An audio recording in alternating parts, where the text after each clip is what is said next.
Assalamualaikum warahmatullahi wabarakatuh. Perkenalkan, nama saya Syamsiddar Tolongan. NIM 1804030053 dari kelas MBS 6B. Baiklah, di sini kami dari kelompok 8 akan memaparkan materi yang berjudul persaingan. Langsung saja, yang pertama yaitu pengertian persaingan. Secara umum, persaingan atau competition merupakan suatu proses sosial ketika ada dua pihak atau lebih saling berlomba dan berbuat sesuatu untuk mencapai kemenangan tertentu. Sedangkan dalam ekonomi, persaingan atau kompetisi adalah bersaingnya para penjual yang sama-sama berusaha untuk mendapatkan keuntungan, pangsa pasar, dan jumlah penjualan. Selanjutnya yaitu jenis persaingan di pasar. Di sini saya hanya akan membahas 5 saja. Yang pertama yaitu duopoli, yaitu suatu struktur pasar di mana dua pemasok suatu produk bersaing satu sama lain. Yang kedua, monopoli, yaitu struktur pasar di mana hanya ada satu pemasok produk yang tidak tergantikan untuk melayani banyak pembeli. Yang ketiga yaitu oligopoli, yaitu suatu struktur pasar yang dimana hanya ada beberapa pemasok produk dan bersaing satu sama lain. Yang berikutnya yaitu oligopsoni, yaitu struktur pasar di mana sejumlah besar pemasok bersaing satu sama lain untuk bisnis sejumlah kecil pembeli. Yang terakhir yaitu persaingan sempurna, adalah suatu struktur pasar yang dicirikan dengan adanya sejumlah besar pemasok di pasar. Setiap pemasok memiliki pangsa pasar yang relatif tidak signifikan. Semua pemasok menghasilkan produk yang sama, menggunakan proses produksi yang sama, dan semua pemasok memiliki informasi tentang pasar secara sempurna.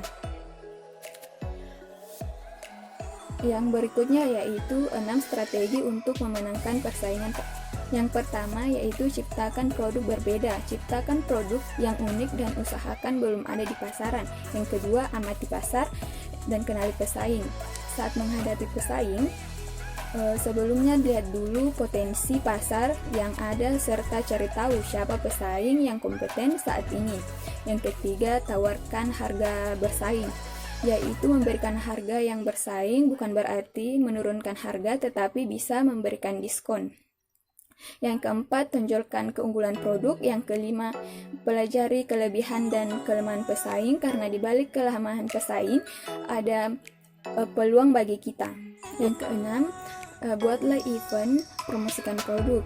Cara ini sering digunakan para pelaku usaha karena minat konsumen untuk berburu barang-barang diskon masih sangat tinggi. Dalam bersaing dengan kompetitor, haruslah menggunakan cara yang sportif, tingkatkan kreativitas dan inovasi dalam bisnis, serta tingkatkan pelayanan terhadap konsumen. Sekian dari saya. Assalamualaikum warahmatullahi wabarakatuh. Perkenalkan, nama saya Nur Ainun dari Prodi Manajemen Bisnis Syariah 6B. Baiklah, materi yang akan saya bawakan yaitu mengenai aliansi strategi. Aliansi strategi itu sendiri merupakan hubungan formal antara dua atau lebih kelompok untuk mencapai tujuan yang telah disepakati bersama, ataupun untuk memenuhi bisnis tertentu sesuai dengan kebutuhan organisasi. Kemudian adapun landasan strategi yang ditempuh. Landasan strategi yang ditempuh itu ada 5. Yang pertama, strategi operasi, di mana strategi operasi yaitu untuk mengubah bahan masukan, bahan baku, bahan pendukung mesin manusia menjadi keluaran yang bernilai. Kemudian strategi sumber daya manusia, di mana strategi sumber daya manusia ini untuk mengembangkan sumber daya manusia yang berkualitas. Kemudian yang ketiga, strategi keuangan, di mana strategi keuangan ini untuk mendukung bisnis jangka panjang maupun bisnis jangka pendek. Kemudian yang keempat itu strategi pemasaran, di mana strategi pemasaran ini meliputi segmentasi pasar, pembidikan pasar, strategi produk, strategi harga, strategi tempat, serta strategi promosi. Dan yang terakhir itu strategi promosi. Di mana strategi promosi ini untuk membangun relasi dengan konsumen dan untuk memuaskan konsumen dan memberikan kepercayaan kepada konsumen. Itulah yang dapat saya sampaikan. Bismillahirrahmanirrahim. Perkenalkan, nama saya Nurinda Sari, NIM 1804030049.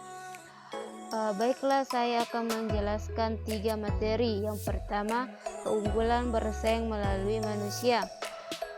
Keunggulan bersaing melalui manusia adalah kinerja suatu perusahaan dalam memilih dan mengimplementasikan strategi dalam merancang produk, memproduksi, memasarkan, dan mendistribusikan produk secara berkelanjutan yang lebih handal daripada perusahaan lainnya.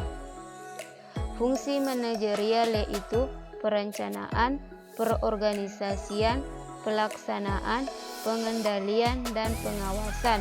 Sedangkan fungsi operasional terdiri dari analisis pekerja, rekrutmen, seleksi, orientasi, pelatihan, dan pengembangan karir. Bagian kedua, keterampilan manajerial bisnis.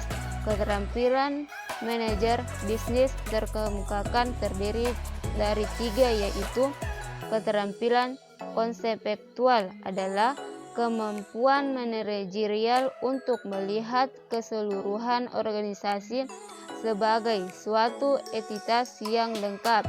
Kedua, keterampilan yang berhubungan dengan orang lain adalah kemampuan manajerial untuk berinteraksi secara efektif dengan anggota organisasinya serta berhubungan dengan anggota organisasi dalam tim pemimpinnya.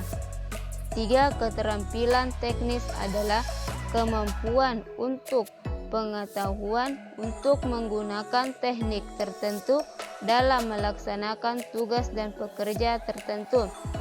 Bagian H, strategi peningkatan daya saing.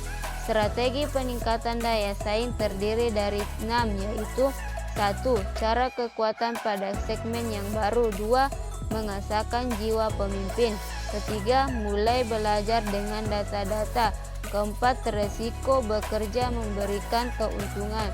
5. Mempersatukan kebutuhan konsumen. 6. Hindari bayangan-bayangan lain. Itulah materi yang bisa saya sampaikan. Saya akhiri dengan ucapan wabillahi taufiq wal hidayah. Wassalamualaikum warahmatullahi wabarakatuh.